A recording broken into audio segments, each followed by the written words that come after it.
Hello दादा, हम जिस बारे में बात कर रहे थे ना, वही हो गया। यकीन ही नहीं हो रहा। पता नहीं ये लोग खुद को क्या समझते हैं। इतनी बड़ी कंपनी खोल रखी है, मगर जरा भी तहजीब नहीं, कोई प्रोफेशनलिज्म ही नहीं। ये आपका पेपर गिर गया था, लेकिन अब मुझे इसकी जरूरत नहीं है। मैंने फैसला कर लिया है, अब मैं किसी कंपनी के लिए काम नहीं करूंगी। जितनी बड़ी कंपनी उतना ही खराब एटीट्यूड। या तो मालिक को कुछ पता ही नहीं, या फिर वो खुद ही करप्ट है। देखना, एक दिन यही घमंड इन्हें गिरा देगा। बिल्डिंग की तरफ देखते हुए, देख रहे हो वो बिल्डिंग? एक दिन वहाँ मेरा ऑफिस होगा। तुम भी इंटरव्यू के लिए आए थे, तुम्हारे साथ भी वही हुआ। कमाल है यार, टाइम की कोई कदर ही नहीं।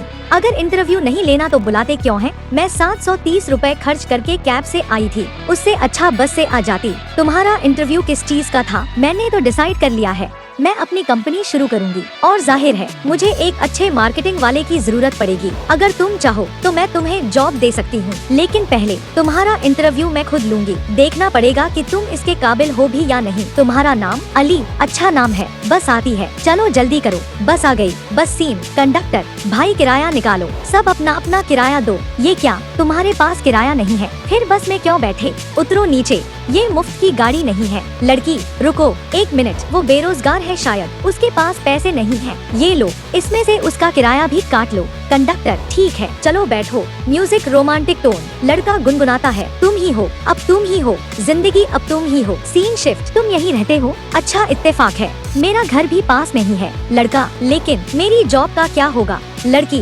मुस्कुराते हुए, डोंट वरी, वो हो जाएगी। लड़का मैं आपसे संपर्क कैसे करूं? लड़की ओह सॉरी, ये लो मेरा नंबर, तुम मुझे अपनी सीवी भेज देना, मैं इंटरव्यू के लिए बुला लूंगी। लड़का ये फोन काफी महंगा है। लड़की हल्की हंसी, इंटरव्यू के लिए दोस्त से लिया था, इम्प्रेशन अच्छा पड़ता है। नंबर देते हुए, ठीक है मैं कॉल करूंगी।